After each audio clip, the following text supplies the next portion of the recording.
আসসালামু আলাইকুম। স্কুল ম্যাথমেটিক্সে তোমাদেরকে স্বাগতম। আমি জান্নাতুল ফেরদৌস হুমায়রা ঢাকা বিশ্ববিদ্যালয় থেকে স্নাতক সম্পন্ন করেছি। আজকে আমি তোমাদেরকে বাংলা প্রথম পত্রের গদ্য মানুষ মোহাম্মদ সাল্লাল্লাহু আলাইহি ওয়াসাল্লাম এই গল্পটি পড়াবো। তো চলো পড়া শুরু করি। তো প্রথমে তোমরা জেনে নাও যে আজকের ক্লাসে আমরা কি কি শিখবো। তো প্রথমে মানুষ মোহাম্মদ সাল্লাল্লাহু আলাইহি ওয়াসাল্লাম গল্পের কিছু গুরুত্বপূর্ণ তথ্য আমরা জেনে নিব। এরপরে মূল গল্পটির মধ্যে আমরা প্রবেশ করব। মূল গল্পটিতে কি বলা হয়েছে সহজ ভাষায় সহজভাবে আমরা সেটা বোঝার চেষ্টা করব। পরবর্তীতে লেখক পরিচিতি নিয়ে আলোচনা করব। লেখক পরিচিতি থেকে অনেক গুরুত্বপূর্ণ প্রশ্ন হয়ে থাকে, বহু নির্বাচনী প্রশ্ন। তো লেখক পরিচিতি কিন্তু আমাদের ভালো করে বুঝে মুখস্থ করে পড়তে হবে, এবং লেখক পরিচিতির কিন্তু সব লাইন মুখস্থ করতে হয় না। কিছু গুরুত্বপূর্ণ লাইন আছে যেগুলো না জানলেই নয়, সেগুলো নিয়ে আমরা আলোচনা করব যাতে পরীক্ষায় তোমরা সহজেই উত্তর করে আসতে পারো। এরপরে আমরা বহু নির্বাচনী প্রশ্নের উত্তর নিয়ে আলোচনা করব যেগুলো আমাদের পাঠ্য বইয়ের অনুশীলনীতে রয়েছে। চলো ক্লাসটি শুরু করি।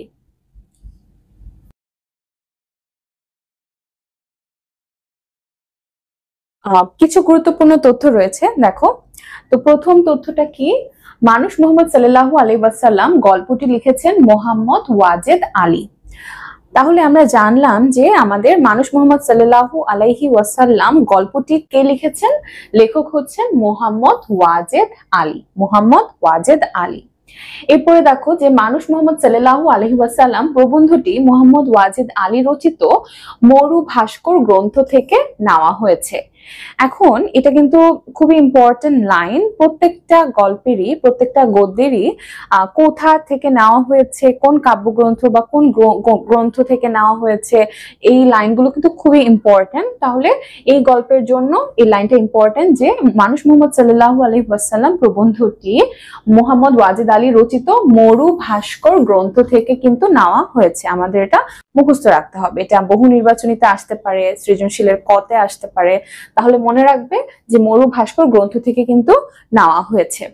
পরবর্তীতে দেখো হযরত মুহাম্মদ সাল্লাল্লাহু আলাইহি ওয়াসাল্লাম এর মানবিক গুণাবলী এই প্রবন্ধে বিশ্লেষণ করা হয়েছে। তাহলে এই প্রবন্ধের মূল বিষয় কি, আমরা কিন্তু প্রবন্ধের নাম জানলে শুনলেই বুঝতে পারছি যে এটা আসলে মুহাম্মদ সাল্লাল্লাহু আলাইহি ওয়াসাল্লাম, আমাদের মহানবী সাল্লাল্লাহু আলাইহি ওয়াসাল্লাম সম্পর্কে এখানে বলা হয়েছে, এবং মহানবী সাল্লাল্লাহু আলাইহি ওয়াসাল্লামের যে মানবিক গুণগুলো, তার মধ্যে যে সুন্দর সুন্দর গুণগুলো রয়েছে সেগুলো সম্পর্কে আলোচনা করা হয়েছে।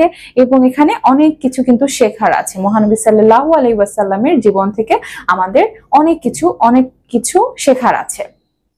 তো হযরত মুহাম্মদ সাল্লাল্লাহু আলাইহি ওয়াসাল্লামের যে মানবিক গুণাবলী এই প্রবন্ধে বিশ্লেষণ করা হয়েছে। তাহলে আমরা জানলাম যে কিছু গুরুত্বপূর্ণ কথা এটার মধ্যে থেকে কিন্তু আমাদের পরীক্ষায় চলে আসতে পারে, সেজন্য মনে রাখবে। আর কোন কবিতা বা কোন গল্প পড়ছো, সেই গল্পের লেখককে, কবিকে, কবিতার কবিকে, এগুলো কিন্তু জেনে রাখা খুবই দরকার। কারণ তুমি গল্পটা পড়লে কিন্তু কে লিখেছেন সেটাই তুমি জানলে না, তাহলে কিন্তু কিছুই হলো না। এজন্য প্রথমেই আমাদের জেনে নিতে হবে আমাদের গল্পের লেখকের নাম, কবিতা হলে কবিতার কবির নাম আমাদের মনে রাখতে হবে। তাহলে মানুষ মোহাম্মদ সাল্লাল্লাহু আলাইহি ওয়াসাল্লাম গল্পটি লিখেছেন মোহাম্মদ ওয়াজেদ আলী। এরপরে দেখো আমরা মূল গল্পে কিন্তু চলে গিয়েছি। মূল গল্পে কি বলা হয়েছে, রাসূলুল্লাহ সাল্লাল্লাহু আলাইহি ওয়াসাল্লামের মৃত্যুর সংবাদ মদিনায় যেন অন্ধকার নামিয়ে আসে। কারো মুখে কথা নেই, কেউ কেউ পাগলের মতো কাণ্ড শুরু করলো। জনগণ বাকরুদ্ধ, এমনকি বিশাল শত শক্তিধারী, ঠিক আছে, এখানে তালবস স হবে, এখানে একটু ভুল এসেছে, তোমরা ঠিক করে নিও। শত শক্তিধারী বীর সাহাবী হযরত ওমর রাদিয়াল্লাহু তাআলা আনহু নিজেকে যেন হারিয়ে ফেলেন। তিনি তার তরবারি বের করে বললেন, কেউ যদি বলে যে রাসূল সাল্লাল্লাহু আলাইহি ওয়াসাল্লাম মারা গেছেন, তবে তার দেহ থেকে মাথা আলাদা করে ফেলা হবে। ঠিক তখন ইসলামের প্রথম খলিফা হযরত আবু বকর রাদিয়াল্লাহু তাআলা আনহু শান্তভাবে দাঁড়িয়ে ঘোষণা করেন, যে ব্যক্তি মুহাম্মদ সাল্লাল্লাহু আলাইহি ওয়াসাল্লামকে পূজা করত জেনে রাখুক তিনি মারা গেছেন, আর যে আল্লাহর ইবাদত করত জেনে রাখুক আল্লাহ অমর। এই বক্তব্যের মাধ্যমে আবু বকর রাদিয়াল্লাহু তাআলা আনহু মূলত গুরুত্ব দেন কিসের উপরে? মানব পূজা নয়, ইবাদত একমাত্র আল্লাহর প্রাপ্য। ঠিক আছে, এটা হচ্ছে এই প্যারা থেকে আসলে এই আবু বকর রাদিয়াল্লাহু তাআলা আনহুর কথা থেকে আমরা কি বুঝতে পারি এটা লেখা হয়েছে, এটা মূল গল্পে নেই, এবং মূল গল্পটা কিন্তু এখানে সহজভাবে সহজ ভাষায় বিশ্লেষণ করা হয়েছে, এবং আমি সেটা বিশ্লেষণ করে তোমাদেরকে বলবো যাতে তোমাদের বুঝতে সুবিধা হয়। তো দেখো এখানে আসলে কি বুঝতে পারছি আমরা, যে রাসূলুল্লাহ সাল্লাল্লাহু আলাইহি ওয়াসাল্লাম মারা গেছেন, তার মৃত্যুর সংবাদ মদিনায় ছড়িয়ে পড়ছে। এখন সেই সময় তার সাহাবীদের মনের অবস্থা কেমন ছিল? হ্যাঁ, স্বাভাবিকভাবেই মহানবী সাল্লাল্লাহু আলাইহি ওয়াসাল্লামের মৃত্যুর খবর শুনে তাদের হচ্ছে খুবই খারাপ লাগার কথা এবং মর্মাহত হওয়ার কথা, ঠিক আছে, কিন্তু তারা অনেক বেশি দুঃখিত হয়ে পাগলের মতো আচরণ করছিলেন। কেউ কেউ পাগলের মতো আচরণ করছিলেন, ছোটাছুটি করছিলেন, এবং আমাদের তরবারি বের করে হযরত উমর, বীর সাহাবী হযরত উমর রাদিয়াল্লাহু তাআলা আনহু কিন্তু তরবারি বের করে তিনি রেগে বলছেন কি, যে মহানবী সাল্লাল্লাহু আলাইহি ওয়াসাল্লাম মরতেই পারে না, যে বলবে মহানবী মারা গেছে তারকে কিন্তু তিনি হত্যা করবেন, তিনি এরকম বলছেন।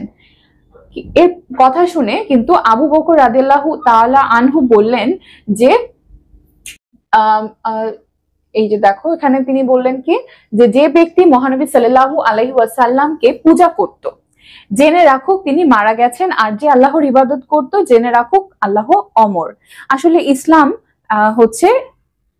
ইসলাম কি আমাদের মানুষের পূজা করা শেখায়? না, ইসলাম ধর্ম হচ্ছে শুধুমাত্র আল্লাহ তাআলায় আমরা বিশ্বাস করি এবং আল্লাহ এক ও অদ্বিতীয়, আল্লাহর সাথে অন্য কাউকে শরীক করে তার উপাসনা করা যাবে না, ইসলাম এটা সমর্থন করে না।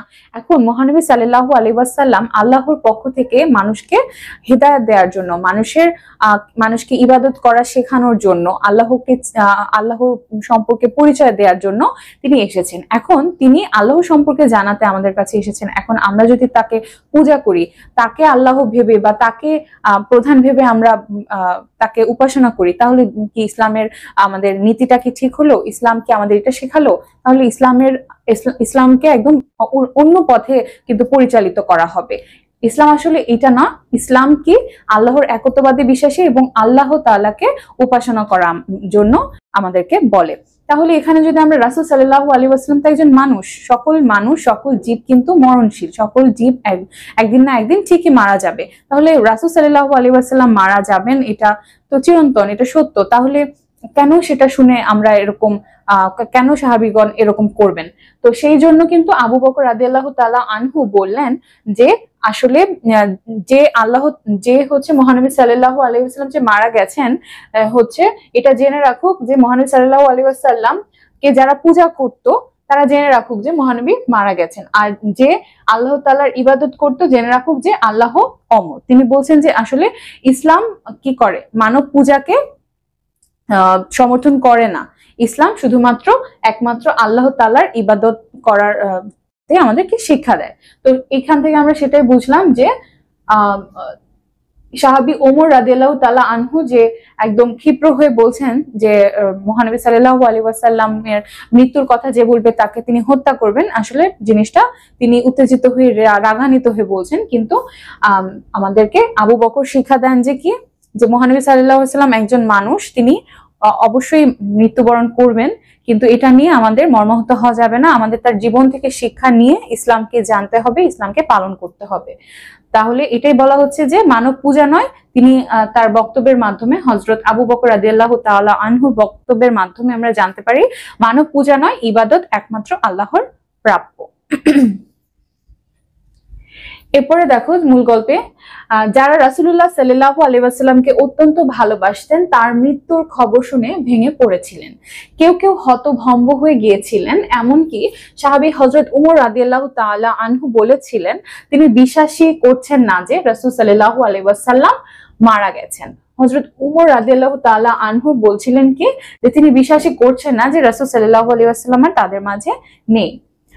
তখন আবু বকর রাদিয়াল্লাহু তাআলা আনহু বলেন, তখন কে বলেন? আবু বকর রাদিয়াল্লাহু তাআলা আনহু বলেন যে যারা মুহাম্মদ সাল্লাল্লাহু আলাইহি ওয়াসাল্লামকে পূজা করতেন তারা জেনে রাখুক তিনি ইন্তেকাল করেছেন, কিন্তু যারা আল্লাহকে উপাসনা করতেন তারা জানুন যে আল্লাহ কখনো মারা যান না, তিনি চিরঞ্জীব। অর্থাৎ এখানে কিন্তু একটু আগেই এটা আলোচনা করা হয়েছে যে উমর রাদিয়াল্লাহু তাআলা আনহু আসলে বিশ্বাসই করতে পারছেন না যে মহানবী সাল্লাল্লাহু আলাইহি ওয়াসাল্লাম মারা গেছেন।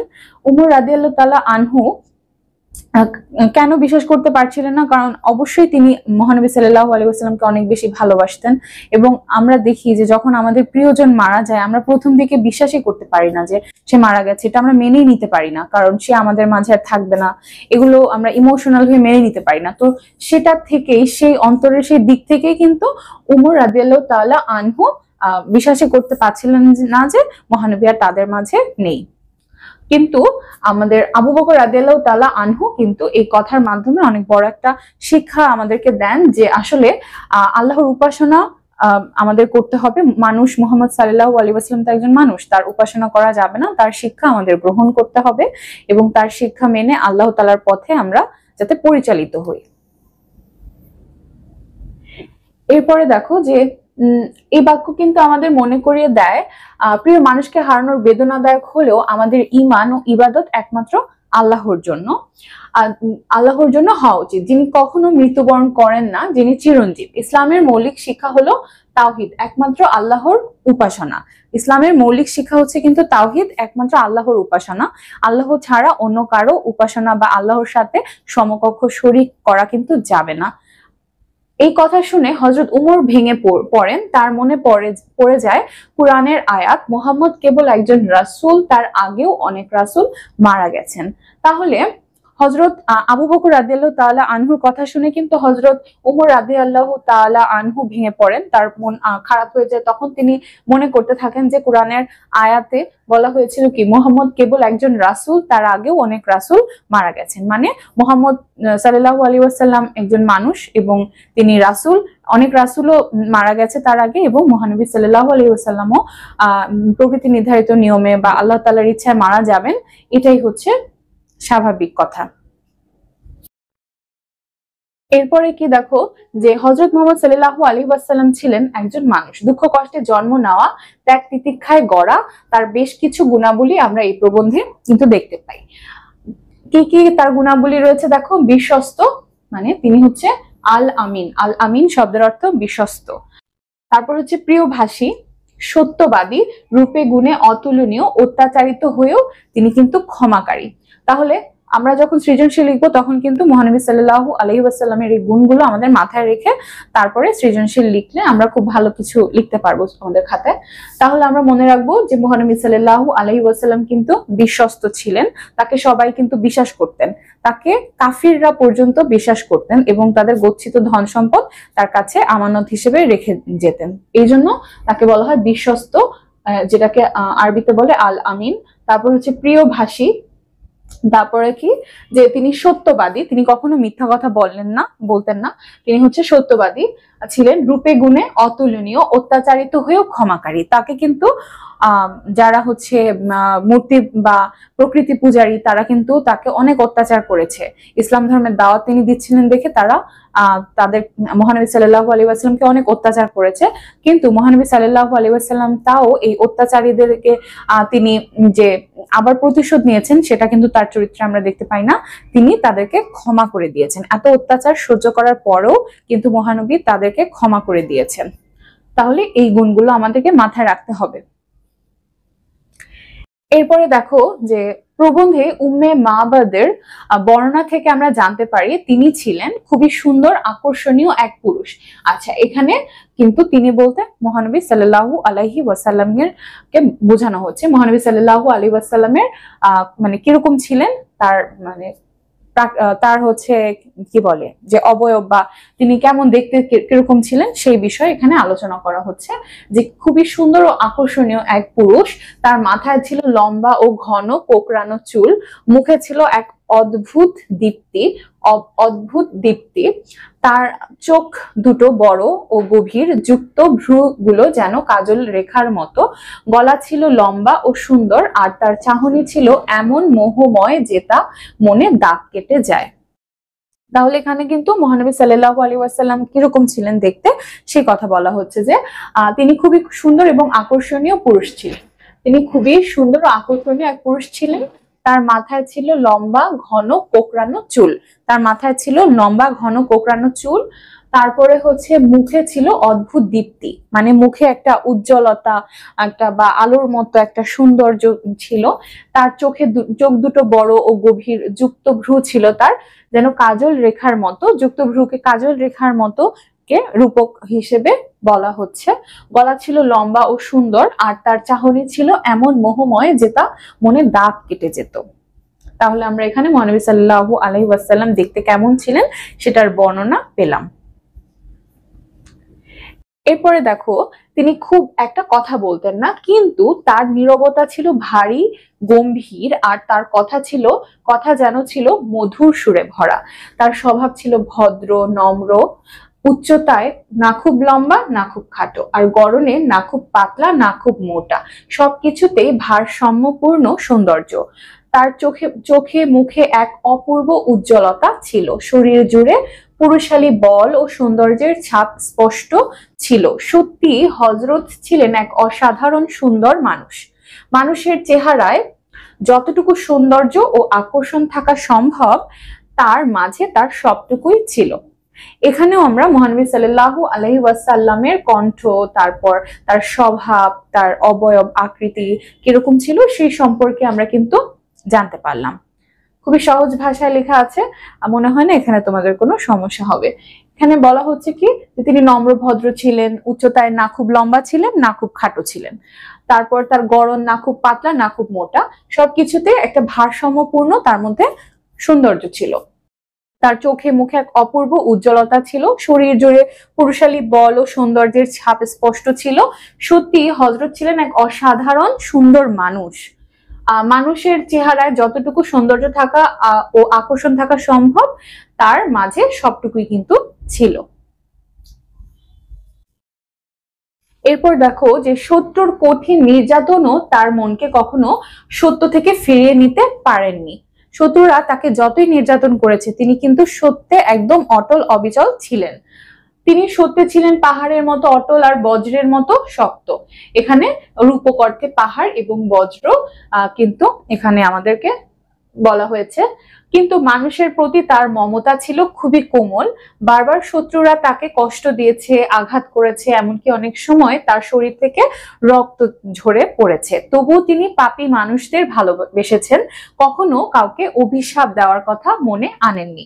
মক্কার রাস্তায় রাস্তায় মূর্তি পূজকেরা তাকে পাথর ছুঁড়ে আঘাত করে বিদ্রূপ করেছে, উপহাস করেছে, কিন্তু তার হৃদয় থেকে শুধু একটাই প্রার্থনা বেরিয়েছে, হে আল্লাহ, এদের সঠিক জ্ঞান দাও, এদের ক্ষমা করো। তাহলে মহানবী সাল্লাল্লাহু আলাইহি ওয়াসাল্লামকে কিন্তু কাফেররা এবং যারা প্রকৃতি পূজারী, মূর্তি পূজারী ছিল, অন্য কিছু উপাসনা করত, তারা কিন্তু বা বহু ঈশ্বরের উপাসনা করত, তারা কিন্তু মহানবী সাল্লাল্লাহু আলাইহি ওয়াসাল্লামের উপর অনেক নির্যাতন করেছে। এ সকল নির্যাতন করার ফলেও মহানবী সাল্লাল্লাহু আলাইহি ওয়াসাল্লাম কিন্তু সহ্য করেছে সবকিছু এবং সত্যের পথেই অটল অবিচল ছিলেন। তিনি সত্য থেকে মিথ্যার দিকে কখনো যাননি। তিনি চাইলে কিন্তু যেতে পারতেন, কিন্তু তিনি যাননি। তিনি অত্যাচার সহ্য করেও সত্যের পথেই তিনি ছিলেন। এরপর বলা হচ্ছে কি তিনি তারপরও যারা তার প্রতি অত্যাচার করেছে, অনেক পাপী মানুষদেরকে তিনি দেখেছেন, সেই পাপীদেরকেও কিন্তু তিনি ভালোবাসতেন, কখনো তাদের উপর আবার পাল্টা অত্যাচার বা পাল্টা আক্রমণ তিনি করেননি। তারপরে বলা হচ্ছে যে মহানবী সাল্লাল্লাহু আলাইহি ওয়াসাল্লাম এত অত্যাচার সহ্য করার পরও তিনি কিন্তু আল্লাহর কাছে তাদের এই পাপীদের জন্য অভিশাপ দেননি, তিনি আরো দোয়া করেছেন, বলেছেন, হে আল্লাহ, এদের সঠিক জ্ঞান দাও, এদের ক্ষমা করো। তাহলে মানুষ কতটা ভালো হলে আসলে আল্লাহর কাছে কিন্তু এভাবে প্রার্থনা করতে পারে পাপীদের জন্য। আমরা কি করি, একটু কারো দ্বারা একটু কষ্ট পেলেই তাকে কেমন যেন অভিশাপ দিয়ে দিই, কিন্তু মহানবী সাল্লাল্লাহু আলাইহি ওয়াসাল্লাম এই অসহনীয় কিন্তু যন্ত্রণা সহ্য করেও আল্লাহর কাছে তাদের জন্য কোনো কিন্তু অভিশাপ দেননি বা কোনো অভিযোগ করেননি, উল্টারও দোয়া করেছেন আল্লাহর কাছে যাতে আল্লাহ তাআলা তাদেরকে জ্ঞান দেয় এবং সঠিক পথ দেখায়, এবং যাতে আল্লাহ তাদের ক্ষমা করে দেন। তাদের শত্রুর জন্য মহানবী সাল্লাল্লাহু আলাইহি ওয়াসাল্লাম কিন্তু আল্লাহর কাছে ক্ষমা চেয়ে গেছেন। এরপরে দেখো যে তাইফে যখন তিনি ইসলাম প্রচার করতে গিয়েছিলেন তখন তাকে এমন ভয়ঙ্কর অত্যাচার সহ্য করতে হয়েছে যা চোখে না দেখলে বিশ্বাস করা কঠিন। শত্রুরা তাকে পাথর ছুঁড়ে আহত করেছিল, রক্তে ভিজে গিয়েছিল তার সমস্ত কাপড়, পায়ে রক্ত জমে শক্ত হয়ে গিয়েছিল। ক্লান্ত ও আহত অবস্থায় তিনি মাটিতে পড়ে গেলেন। কেউ কেউ তাকে আবার মাটিতে পড়ে গেলে কেউ কেউ তাকে আবার তুলেও দিয়েছিল, কিন্তু তারপরও পাথর ছোড়া বন্ধ করেনি। তাহলে এখানে কিন্তু মহানবী সাল্লাল্লাহু আলাইহি ওয়াসাল্লাম যে কিভাবে অত্যাচারিত হয়েছে সেটা আমরা দেখতে পাচ্ছি, যে তাকে পাথর ছুঁড়ে কিন্তু মারা হয়েছে। এরপরে দেখো তবুও তিনি কারো বিরুদ্ধে অভিযোগ করেননি, কারো জন্য বদদোয়া করেননি। তার সামনে ছিল রাজত্ব লাভের সুযোগ, ধন সম্পদের লোভ, সুন্দর নারীর প্রলোভন, সবকিছুই তিনি ফিরিয়ে দিয়েছেন, কারণ তিনি সত্যকে জীবনের সবচেয়ে বড় শক্তি ও আশ্রয় হিসেবে গ্রহণ করেছিলেন। মক্কা বিজয়ের দিন তিনি প্রতিশোধ নেননি, বরং বলেন তোমরা সবাই মুক্ত, আজ তোমাদের কোনো অপরাধ নেই। এটি ছিল তার চরিত্র, ক্ষমা আর করুণায় পরিপূর্ণ। তাহলে মহানবী সাল্লাল্লাহু আলাইহি ওয়াসাল্লামের চরিত্রটা কিন্তু কি ক্ষমা আর করুণায় পরিপূর্ণ। আর মহানবী সাল্লাল্লাহু আলাইহি ওয়াসাল্লামের কিন্তু সবকিছুই ভোগ করার সুযোগ ছিল, কিন্তু তাও তিনি সবকিছুর এই সকল জিনিসের প্রলোভনে তিনি পড়েননি। তিনি সত্যের পথেই ছিলেন, সত্যের পথে তিনি অটল অবিচল ছিলেন। এবং তিনি মক্কা বিজয় যেদিন করেন তিনি চাইলে কিন্তু এই পাপী এবং অত্যাচারীদেরকে তিনি শাস্তি দিতে পারতেন, তিনি শাস্তি না দিয়ে বরং বলেছেন কি, প্রতিশোধ না নিয়ে তিনি বলেছেন তোমরা সবাই মুক্ত, আজ তোমাদের কোনো অপরাধ নেই। তাহলে কত বড় মনের মানুষ হলে এরকম বলতে পারে যে তোমরা সবাই মুক্ত, আজ তোমাদের কোনো অপরাধ নেই। কত অপরাধ করেছে, কত অত্যাচার করেছে মহানবী সাল্লাল্লাহু আলাইহি ওয়াসাল্লামের উপর, তারপরেও মহানবী তাদের ক্ষমা করে একটা মানে করুণার দৃষ্টান্ত স্থাপন করে গেছেন পুরো বিশ্বের কাছে। তো তাই বলতে পারি যে তার চরিত্রের মধ্যে কিন্তু কি পাই আমরা, যে চরিত্র ক্ষমা আর করুণায় পরিপূর্ণ। একদিন বক্তৃতাকালে এক অন্ধ মানুষ প্রশ্ন করলে তিনি সামান্য বিরক্ত হন, কিন্তু আল্লাহ সেই ক্ষুদ্র আচরণও কোরআনে তুলে ধরেন। তিনি বিনা দ্বিধায় সেই আয়াত সবার সামনে তুলে ধরেন। এটাই দেখায় যে তিনি ভুল করলে তা স্বীকার করেন। তিনি বলেন আমি রাজার সন্তান নই, আমি এমন কোন নারীর সন্তান যার খাদ্য ছিল সাধারণ শুকনো মাংস। এমন বিনয় আর সৎ আত্মপ্রকাশ আজও মানুষকে আলোড়িত করে। তাহলে এই প্যারায় আমরা বুঝলাম কি, যে মহানবী সাল্লাল্লাহু আলাইহি ওয়াসাল্লাম তিনি যদি কোনো কিছু ভুল করেছেন তখন তিনি কিন্তু সেটা নিজেও স্বীকার করে নিয়েছেন যে এটা তিনি করেছেন, তিনি কিন্তু অস্বীকার করেননি, তিনি তার ভুল স্বীকার করে নিতেন। এবং তিনি বলেন কি, যে আমি রাজার সন্তান নই, আমি এমন এক নারীর সন্তান যার খাদ্য ছিল সাধারণ শুকনো মাংস। তাহলে এই কথা দ্বারা কি আমরা বুঝি যে মহানবী সাল্লাল্লাহু আলাইহি ওয়াসাল্লাম কি অহংকারী ছিলেন না, তিনি অকপটে সেটা স্বীকার করে নিতেন। এবং তিনি অহংকার কিন্তু চাইলে করতে পারতেন, কিন্তু তিনি অহংকার করেননি। তিনি আরো বলছেন যে আমি আসলে একজন নারীরই সন্তান, তিনি সাধারণ মানুষ হিসেবে নিজের পরিচয় দিতেন। তিনি চাইলে রাজা হতে পারতেন, ধন সম্পদে ভরে উঠতে পারতেন, কিন্তু তিনি বেছে নিয়েছিলেন দারিদ্রতাকে। তার ঘরে দিনের পর দিন আগুন জ্বলতো না, কখনো শুধু খেজুরের দিন যেত। তিনি ছিলেন মানবতা মুক্তির প্রতীক, যার ঘরে আলো না জ্বললেও তার হৃদয় ছিল সত্যের দীপ্তিতে উদ্ভাসিত। তাহলে দেখো যে কি বলা হচ্ছে, তিনি ছিলেন মানবতার মুক্তির প্রতীক। তিনি ছিলেন মানবতার মুক্তির প্রতীক, যার ঘরে আলো না জ্বললেও তার হৃদয় ছিল সত্যের দীপ্তিতে উদ্ভাসিত। ঠিক আছে, আমরা সৃজনশীলে কিন্তু এই বৈশিষ্ট্যগুলো দিয়ে লিখতে পারবো যে তিনি ছিলেন মানবতার মুক্তির প্রতীক। ঠিক আছে। স্বামীর মৃত্যুর পর হযরত আয়েশা রাদিয়াল্লাহু তাআলা আনহু কান্নায় ভেঙে পড়লেন। তার বুক ফেটে শোকের ঢেউ উঠল যে মানুষটা সারা রাত না ঘুমিয়ে মানুষের মঙ্গল কামনায় জীবন কাটিয়ে দিলেন, আজ তিনি আমাদের ছেড়ে চলে গেলেন। যিনি নিজের কিছু না রেখেও পুরো জীবনটা মানুষের কল্যাণে বিলিয়ে দিয়েছেন, সেই মহান ব্যক্তি আজ চলে গেলেন। স্বামীর মৃত্যুর পর হযরত আয়েশা রাদিয়াল্লাহু তাআলা আনহু অনেক ব্যথিত হয়েছিলেন এবং কান্নায় ভেঙে পড়েছিলেন, কারণ তিনি আসলে ভাবছিলেন যে যে মানুষটা সারা জীবন মানুষের কল্যাণে নিজেকে বিলিয়ে দিলেন এবং সত্যের পথে অটল অবিচল ছিলেন, এই মানুষটা চলে যাচ্ছে, এটা হচ্ছে তিনি স্ত্রী হিসেবে তার কাছেও মেনে নেওয়া কঠিন ছিল। এবং তিনি বলছেন যে আজ তিনি আমাদের ছেড়ে চলে গেলেন, যিনি নিজে আসলে তার জীবনে কোনো কিছু ভোগ করলেন না, সকল কিছু শুধু মানুষের তরে তিনি বিলিয়ে গিয়েছেন। সেটাই বলা হচ্ছে যে সেই মহান ব্যক্তিটা আজকে চলে যাচ্ছেন। এটা হচ্ছে স্বামীর মৃত্যুর জন্য এই মা আয়েশা রাদিয়াল্লাহু তাআলা আনহু কিন্তু অনেক বেশি ব্যথিত ছিলেন। সত্য প্রতিষ্ঠার পথে চলতে গিয়ে যিনি শত্রুদের আঘাত সহ্য করেছেন হাসি মুখে, সেই দয়াল নবী সাল্লাল্লাহু আলাইহি ওয়াসাল্লাম, যাকে মানুষ পাথর ছুঁড়ে আহত করেছিল, দাঁত ভেঙে দিয়েছিল, ললাট রক্তে ভিজে গিয়েছিল, ললাট মানে কপাল, সেই নবী যিনি এমন অবস্থাতেও শত্রুদের জন্য দোয়া করেছিলেন, তিনি আজ পৃথিবী থেকে বিদায় নিয়েছেন। এই মহান মানুষটির একটানা 2 বেলা পেট ভরে খাবারও জোটেনি জীবনে। ত্যাগ, ধৈর্য আর কষ্ট সহ্য করেই কাটিয়েছেন তিনি জীবন। আজ সেই মহামানব চলে গেলেন আমাদের মাঝ থেকে। এখানে বলা হচ্ছে দুঃখ প্রকাশ করা হচ্ছে যে মহানবী সাল্লাল্লাহু আলাইহি ওয়াসাল্লাম মহামানব ছিলেন। তিনি নিজে একবেলা ভালো করে পেট ভরে খেতেন না, তিনি তার উম্মতদের জন্যই কাজ করে গিয়েছেন এবং তাদের কল্যাণে সারা জীবন চিন্তা করে গিয়েছেন।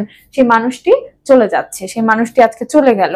এটা আসলে সবাই এটার জন্য খুবই ব্যথিত এবং কষ্ট পাচ্ছে সবাই, তার সাহাবীগণ, তার স্ত্রী, সবাই খুবই ব্যথিত। আয়েশার এই কান্না শুধু একজন স্ত্রীর নয়, এটা পুরো মানব জাতির কান্না, এটা সারা দুনিয়ার বিলাপ। কারণ হযরত মুহাম্মদ সাল্লাল্লাহু আলাইহি ওয়াসাল্লাম শুধু একজন ধর্মপ্রচারক ছিলেন না, তিনি ছিলেন একজন অসাধারণ মানুষ। তার চরিত্রে একসাথে পাওয়া যায় ত্যাগ, ভালোবাসা, ভদ্রতা, ক্ষমাশীলতা, ধৈর্য, সাহস, দয়া, আত্মবিশ্বাস আর সবার প্রতি সমান দৃষ্টি। এটা আমাদের মহানবী সাল্লাল্লাহু আলাইহি ওয়াসাল্লামের চারিত্রিক বৈশিষ্ট্য। কি কি ছিল এটা আমাদের ভালো করে জানতে হবে। ত্যাগ ছিল, ভালোবাসা, ভদ্রতা, ক্ষমাশীলতা, ধৈর্য, সাহস, দয়া, আত্মবিশ্বাস আর সবার প্রতি সমান দৃষ্টি। এমন পরিপূর্ণ চরিত্র এই দুনিয়ায় খুবই বিরল। তিনি আমাদের একজন আমাদের অতি আপনজন, আমাদের অতি আপনজন, তবুও তিনি এত উঁচু যে তিনি আমাদের অনুকরণীয়, বরণীয় হয়ে থাকেন চিরকাল। তাহলে মহানবী সাল্লাল্লাহু আলাইহি ওয়াসাল্লাম একজন এমন মানুষ, তার চরিত্রে সকল ভালো গুণাবলীগুলো কিন্তু রয়েছে। এমন মানুষ খুঁজে পাওয়া আসলে দুষ্কর, খুবই কঠিন। এমন মানুষ আসলে পৃথিবীতে নেই। মহানবী সাল্লাল্লাহু আলাইহি ওয়াসাল্লাম এমন একজন মানুষ ছিলেন, আসলে তার মতো মানুষ যুগের পর যুগ আসবে কিনা সেটাও কেউ জানে না, কারণ তিনি আসলে মহামানব ছিলেন। এবং তার যে চারিত্রিক গুণাবলীগুলো রয়েছে এগুলো কিন্তু আমাদের জন্য অনুকরণীয়। আমাদের উচিত তাকে অনুসরণ করা, তার চারিত্রিক যে গুণাবলীগুলো রয়েছে সেগুলো আমাদের মধ্যে ধারণ করা। হযরত মুহাম্মদ সাল্লাল্লাহু আলাইহি ওয়াসাল্লাম ছিলেন এক অবিস্মরণীয় চরিত্র, যার জীবন আমাদের শিক্ষা দেয় ক্ষমা করো, বিনয়ী হও, সত্যকে আঁকড়ে ধরো, মানুষের ভালো চাও। তার জীবন কেবল ধর্মের জন্য নয়, মানবতার জন্য এক শ্রেষ্ঠ অনুপ্রেরণা। তাহলে হযরত মুহাম্মদ সাল্লাল্লাহু আলাইহি ওয়াসাল্লাম এর চারিত্রিক গুণাবলী এবং আমাদের এই মানুষ মুহাম্মদ সাল্লাল্লাহু আলাইহি ওয়াসাল্লাম গল্পটা পড়ে আমরা আসলে কি শিখলাম? এই গল্পটা এবং মহানবী সাল্লাল্লাহু আলাইহি ওয়াসাল্লামের চারিত্রিক গুণাবলীগুলো আমাদের শিক্ষা দেয় যে ক্ষমা করো, বিনয়ী হও, সত্যকে আঁকড়ে ধরো, মানুষের ভালোবাসা চাও, তার জীবন কেবল ধর্মের জন্য নয়, মানবতার জন্য এক শ্রেষ্ঠ অনুপ্রেরণা। মহানবী সাল্লাল্লাহু আলাইহি ওয়াসাল্লামকে আমরা যে শুধু মুসলিম ধর্মাবলম্বীরা ফলো করব তা না, আমরা কিন্তু যারা অন্য ধর্মের মানুষরা আছি, মহানবী সাল্লাল্লাহু আলাইহি ওয়াসাল্লাম মানুষ হিসেবে কিন্তু একজন অনেক ভালো মানুষ ছিলেন। তিনি অনেক, তার মধ্যে অনেক সকল ভালো গুণগুলো কিন্তু রয়েছে। কারণ আমরা সব ধর্মের মানুষরাই কিন্তু মহানবী সাল্লাল্লাহু আলাইহি ওয়াসাল্লামের চারিত্রিক এই সুন্দর সুন্দর গুণাবলীগুলো কিন্তু নিজেদের মধ্যে ধারণ করে সেগুলো অনুসরণ করে কিন্তু একজন ভালো মানুষ হয়ে উঠতে পারি। এরপরে দেখো আমরা এই গল্পের লেখক পরিচিতি সম্পর্কে জানবো। আমাদের এই গল্পের লেখক কে ছিলেন? মোহাম্মদ ওয়াজেদ আলী। তাহলে মোহাম্মদ ওয়াজেদ আলীর জন্মসাল কত? 1896 সাল, এবং এটা বাংলা সন দেওয়া আছে 29শে ভাদ্র 1303 সাল। সাতক্ষীরা জেলার বাঁশদহ গ্রামে তিনি কিন্তু জন্মগ্রহণ করেন। তাহলে মোহাম্মদ ওয়াজেদ আলী সাতক্ষীরা জেলার বাঁশদহ গ্রামে 1896 সালে জন্মগ্রহণ করেন, এবং তার বাংলা যে সনটা আছে জন্মসন, সেটাও আমাদের মুখস্থ করতে হবে। কলকাতা বঙ্গবাসী কলেজে বিএ ক্লাসের ছাত্র থাকাকালীন তিনি অসহযোগ আন্দোলনে যোগদান করেন। তাহলে আমাদের এই মোহাম্মদ ওয়াজেদ আলী কিন্তু অসহযোগ আন্দোলনে যোগদান করেছিলেন, অসহযোগ আন্দোলনে যোগদান করেছিলেন। এখানেই তার লেখাপড়ার সমাপ্তি ঘটান। তাহলে তিনি কিন্তু কলকাতা বঙ্গবাসী কলেজে বিএ ক্লাসে পর্যন্ত পড়েন এবং এরপরে অসহযোগ আন্দোলনে যোগদান করেন, সেখানেই তার পড়াশোনার সমাপ্তি ঘটে। এরপর তিনি সাংবাদিকতাকে পেশা হিসেবে গ্রহণ করেন। তাহলে তিনি কিন্তু সাংবাদিকতাকে পেশা হিসেবে গ্রহণ করেছিলেন। তিনি কি কি পত্রিকায় ছিলেন সাংবাদিক হিসেবে?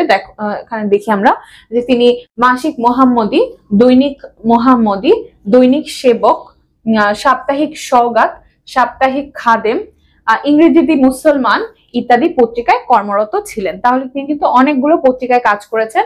মাসিক মোহাম্মদী, দৈনিক মোহাম্মদী, দৈনিক সেবক, সাপ্তাহিক সওগাত, সাপ্তাহিক খাদেম, ইংরেজি দি মুসলমান ইত্যাদি পত্রিকায় তিনি কিন্তু কর্মরত ছিলেন। এই পত্রিকাগুলোর নাম আমাদের মুখস্থ করে রাখতে হবে। তার উল্লেখযোগ্য গ্রন্থগুলো কি ছিল? মহামানুষ,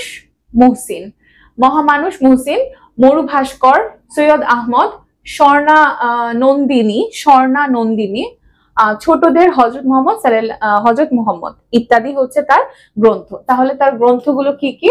মহামানুষ, মুহসিন, মরুভাস্কর, সৈয়দ আহমদ আর স্বর্ণা নন্দিনী, ছোটদের হযরত মুহাম্মদ, এগুলো হচ্ছে তার গ্রন্থ। তার গ্রন্থগুলো আমাদের খুব ভালো করে মুখস্থ করতে হবে, এগুলো কিন্তু পরীক্ষায় এসেই থাকে। সহজ সরল প্রকাশভঙ্গি তার রচনার অন্যতম বৈশিষ্ট্য। তার রচনার অন্যতম বৈশিষ্ট্য কি? তার রচনার অন্যতম বৈশিষ্ট্য হচ্ছে সহজ সরল প্রকাশভঙ্গি। সহজ সরল প্রকাশভঙ্গি কিন্তু আমাদের এই লেখকের মোহাম্মদ ওয়াজেদ আলীর গল্পের কিন্তু বৈশিষ্ট্য, গ্রন্থের বৈশিষ্ট্য। 1954 সালের 8ই নভেম্বর কলকাতায় তিনি মৃত্যুবরণ করেন। এখানে কিন্তু বাংলা সনটা দেওয়া নাই, এখানে হচ্ছে কি 1954 সালে 8ই নভেম্বর কলকাতায় তিনি মৃত্যুবরণ করেন। এক্ষেত্রে আমাদের স্থানের নামটাও মনে রাখতে হবে। স্থানের নামও মাঝে মধ্যে এমসিকিউতে চলে আসে যে কোথায় তিনি মৃত্যুবরণ করেছেন। কলকাতায় মৃত্যুবরণ করেছেন কত সালে? 1954 সালে। এভাবে করে কিন্তু আমরা শিখে রাখবো লেখক পরিচিতি। এরপর আমরা বহু নির্বাচনী প্রশ্নগুলো দেখব। আমাদের অনুশীলনীতে যে 4টা বহু নির্বাচনী প্রশ্ন রয়েছে সেটার উত্তর কি সেটা আমরা জানার চেষ্টা করব। 1 নম্বরে কি রয়েছে? সত্য প্রতিষ্ঠার ক্ষেত্রে হযরত মুহাম্মদ সাল্লাল্লাহু আলাইহি ওয়াসাল্লাম কাদের কাছে উপহাসিত হয়েছিলেন? কাদের কাছে উপহাসিত হয়েছিলেন? তিনি ইহুদিদের কাছে, খয়বরবাসীদের, পৌত্তলিকদের, হুদায়বিয়াবাসীদের। তাহলে আমাদের উত্তর কোনটা হবে? উত্তর কিন্তু হবে পৌত্তলিকদের। পৌত্তলিকদের মানে কি? হুদায়বিয়াবাসী এবং খয়বরবাসী এটা হচ্ছে আলাদা আলাদা স্থানের, যেমন খয়বর এই জায়গাতে যারা বসবাস করতেন তারা কিন্তু খয়বরবাসী, আর হুদায়বিয়া একটা জায়গার নাম এবং সেখানে যে একটা সন্ধি হয়েছিল আমরা জানি, হুদায়বিয়ার সন্ধি। তো সেই একটা জাতি বা তারা কিন্তু শুধু মহানবীকে উপহাসিত করেননি, অনেক মানুষরাই করেছিলেন, যেমন যারা মূর্তি পূজারী ছিলেন, প্রকৃতি পূজারী ছিলেন, আবার বহু ঈশ্বরবাদী ছিলেন, সকল ধরনের মানুষই কিন্তু মহানবী সাল্লাল্লাহু আলাইহি ওয়াসাল্লামকে উপহাস করেছেন, অত্যাচার করেছেন। তাহলে আমাদের উত্তর এখানে পৌত্তলিকদের হবে, কারণ পৌত্তলিক মানে যারা আসলে বহু ঈশ্বরবাদী বা অনেকগুলো ঈশ্বরকে বিশ্বাস করে এবং সাথে সাথে প্রকৃতি পূজা করে, তাদেরকে বলা হয় পৌত্তলিক। এদের জ্ঞান দাও প্রভু, এদের ক্ষমা করো, এই উক্তিটি হযরত মুহাম্মদ সাল্লাল্লাহু আলাইহি ওয়াসাল্লামের কোন গুণটি প্রকাশ পেয়েছে? এই উক্তির মাধ্যমে মহানবী সাল্লাল্লাহু আলাইহি ওয়াসাল্লামের কোন গুণটি প্রকাশ পেয়েছে? এখানে অপশন আছে কি সহনশীলতা, উদারতা, মহানুভবতা, বিচক্ষণতা। তাহলে আমাদের উত্তর হবে মহানুভবতা। এখানে মহানুভবতা না থাকলে আমরা হয়তো উত্তরটা দিতাম উদারতা, কিন্তু এখানে মহানুভবতা রয়েছে, তাই আমরা উত্তর দিব মহানুভবতা। কারণ এটার মাধ্যমে কি তিনি তাদের উপরে কি দয়া দেখাচ্ছে এবং তাদের উপর একটা উদার মানসিকতা তিনি প্রকাশ করছেন। তিনি কিন্তু অনেক বেশি গভীরভাবে উদারতা প্রকাশ করছেন, তাই জন্য আমরা মহানুভবতা দিব এখানে। আমি রাজা নই, সম্রাট নই, মানুষের প্রভু নই, আমি এমনই এক নারীর সন্তান, সাধারণ শুষ্ক মাংসই যার আহার, যাহার নিত্যকার আহার্য, যাহার নিত্যকার আহার্য। এই বক্তব্যে হযরত মুহাম্মদ সাল্লাল্লাহু আলাইহি ওয়াসাল্লাম এর চরিত্রের ফুটে ওঠা দিকটি হলো, আচ্ছা এই উক্তির মাধ্যমে মহানবী সাল্লাল্লাহু আলাইহি ওয়াসাল্লামের চরিত্রের কোন দিকগুলো হচ্ছে ফুটে উঠেছে? অপশন আছে কি নিরহংকার, বিচক্ষণতা, সত্য, নিষ্ঠা। তাহলে আমাদের উত্তর এখানে কি হবে? নিচের কোনটি সঠিক? তিনি কিন্তু এখানে আমি রাজা নই, সম্রাট নই, মানুষের প্রভু নই, আমি এমনই এক নারীর সন্তান, সাধারণ শুষ্ক মাংসই ছিল যাহার নিত্যকার আহার্য। মানে কি আমি যখন মূল গল্পটা পড়িয়েছি তখন কিন্তু এখানে বলেছি, এই উক্তিটা কিন্তু আমাদের মূল গল্পে রয়েছে। এটা মাধ্যমে তিনি কি বুঝাচ্ছেন? তিনি নিরহংকার, মানে তার মধ্যে কোনো অহংকার নেই। তিনি যদি অহংকার করতেই পারতেন, তার কাছে কিন্তু সবকিছুর প্রলোভন এসেছিল, তারপরে তিনি কিন্তু প্রলোভনে পড়েননি। তাহলে এখানে তার চরিত্রের কোন গুণটি বোঝাচ্ছে? তিনি হচ্ছে অহংকারী ছিলেন না, তিনি নিরহংকার। এখানে তাই উত্তর হবে 1 নম্বর নিরহংকার। সত্যনিষ্ঠা, হ্যাঁ তিনি সত্যবাদী ছিলেন, সত্যের পথে অবিচল ছিলেন, কিন্তু এই উক্তিতে সত্যনিষ্ঠাটা আসবে না, কারণ এই উক্তির মাধ্যমে আসলে সত্য বাদিতার কোনো হচ্ছে গুণাবলী এখানে প্রকাশ পাচ্ছে না, প্রকাশ পাচ্ছে নিরহংকার। তাই উত্তর হবে নিরহংকার। এখন একটা উদ্দীপক দেওয়া আছে, আচ্ছা উদ্দীপকে প্রতিফলিত বিষয়টির সঙ্গে সাদৃশ্য রয়েছে কোনটির? আচ্ছা আমাদের এটাই উদ্দীপক ছিল যে আমি রাজা নই, সম্রাট নই, মানুষের প্রভু নই, আমি এমনই এক নারীর সন্তান, সাধারণ শুষ্ক মাংসই ছিল যাহার নিত্যকার আহার্য। তাহলে এই উক্তির মাধ্যমে আসলে আমরা কি কোন বিষয়টি এখানে সাদৃশ্য রয়েছে, কোন বিষয়টির এখানে মিল রয়েছে, চলো দেখি। তো ক নম্বরে বলেছে একটি মাত্র পিরান কাচিয়া শুকায়নি তাহা বলে, রৌদ্রে ধরিয়া বসিয়া আছে গো খলিফা আঙিনা তলে। খতে বলেছে তুমি নির্ভীক এক খোদা ছাড়া, করনিক কারে ভয়, সত্যব্রত তোমায় তাইতো সবে উদ্ধত কয়। উষ্ট্রের রশি ধরিয়া অগ্রে তুমি উঠে বসো, উঠে তপ্ত বালুতে চলি যে চরণে রক্ত উঠেছে ফুটে। ঘ নম্বরে বলা হয়েছে বাইতুল মাল হইতে লইয়া ঘৃত আটা নিজ হাতে বলিলে, এসব চাপাইয়া দাও আমার পিঠের উপরে, মানে উপরে বোঝাচ্ছে। তাহলে এখানে আমাদের উত্তর কোনটা হবে? এর আগে মহানবী সাল্লাল্লাহু আলাইহি ওয়াসাল্লাম কি নিরহংকারী তার হচ্ছে এই বৈশিষ্ট্যটা প্রকাশ করেছে কিসের মাধ্যমে? তিনি বলেছেন আমি সাধারণ একজন মানুষের সন্তান, যে যার আহার্য কি শুষ্ক মাংস। তাহলে তার দ্বারা কি বোঝাচ্ছে? তার অনাড়ম্বর পূর্ণ হচ্ছে জীবন, মানে তিনি হচ্ছে কোনো অহংকার করতেন না এবং কোনো সহজ ভাষায় বলতে গেলে বড়লোকি করতেন না, তিনি হচ্ছে খুবই সাধারণ ভাবে থাকতে পছন্দ করতেন। তাহলে এই ক নম্বরে কি বলা হয়েছে? একটি মাত্র পিরান কাচিয়া, পিরান মানে হচ্ছে জামা, পিরান মানে হচ্ছে জামা, কাচিয়া মানে কি জামা ধুয়ে বা কেচে আমরা শুকাতে দিই না, সেটা বলা হচ্ছে যে একটি মাত্র পিরান কাচিয়া শুকায়নি তাহা বলে, মানে একটা মাত্রই জামা, সেটা কেচে দিয়েছে, সেটা শুকায় নাই, তাই হচ্ছে রোদ্রে ধরিয়া বসে আছে কো খলিফা আঙিনা তলে। খলিফা কি করছে, রোদে সেটা নিয়ে বসে শুকাচ্ছে, সেটা শুকালে তিনি পরিধান করবেন বা সেটা গায়ে তিনি পরবেন। তাহলে এখানে বোঝানো হচ্ছে কি যে খলিফা তিনি কিন্তু খুবই উঁচু মাপের মানুষ, তিনি চাইলে কিন্তু অনেক জামা কাপড় তিনি নিতে পারেন, তো তিনি সেটা না করে তিনি অনাড়ম্বরপূর্ণ জীবনযাপন করছেন এবং তিনি কোনো ধরনের বড়লোকি করছেন না, নিরহংকার ভাবে তিনি কি করছেন, একটা জামাই সেটা কেচে আবার পরবেন বলে রোদে শুকাচ্ছেন। তাহলে এটা দ্বারা কিন্তু আমরা এই বৈশিষ্ট্যটা আমাদের যে উদ্দীপকে প্রতিফলিত হয়েছে সেটাকে পেয়ে থাকি, যে দুজনের মধ্যে কি নিরহংকারের একটা বৈশিষ্ট্য রয়েছে, অনাড়ম্বর পূর্ণতার বৈশিষ্ট্য রয়েছে, অনাড়ম্বর জীবনের বৈশিষ্ট্য রয়েছে। বাকিগুলোতে আমরা অন্যান্য বৈশিষ্ট্য পাই, তবে এই অনাড়ম্বরপূর্ণ জীবনযাপনের বৈশিষ্ট্যটা পাই না। তাই আমাদের উত্তর হবে ক। আর পিরান মানে হচ্ছে জামা, জামা কেচে শুকিয়ে রোদে ধরে আছে যাতে শুকনো হয়। তো আজকে তোমাদের ক্লাস এই পর্যন্তই, আশা করি ভালো লেগেছে তোমাদের ক্লাসটি। কোনো সমস্যা থাকলে অবশ্যই কমেন্ট করে জানাবে, আর পরবর্তী ক্লাসে আবার তোমাদের সাথে দেখা হবে ইনশাআল্লাহ।